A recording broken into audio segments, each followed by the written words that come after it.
the trips that were cleared politically as well as financially before the Prime Minister's announcement,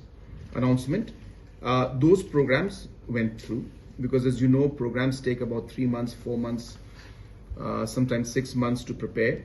So these are programs that were already there in the pipeline, and hence some of the teams are outside and they have gone because the process was done, the bookings were made, the expenditures were incurred, and as I said, this political clearances were given by centre also, and this process happened. So post Prime Minister's announcement, any new proposals that are coming in for any kind of a trip outside are not being entertained.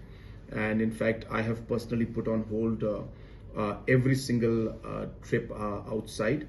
Though we have not come out with any notification, but I'm very clear that we have to go as per Prime Minister's direction. And this is in the larger interest, as I said, of the nation. And therefore, we have, as I said, I have stopped all the foreign trips in the past, post Prime Minister's announcement. The ones before that, as I said, have been cleared. So those obviously went through, and it was already the process was already finalized. But after his announcement, any new proposal that has come for any kind of a foreign trip has been put on hold.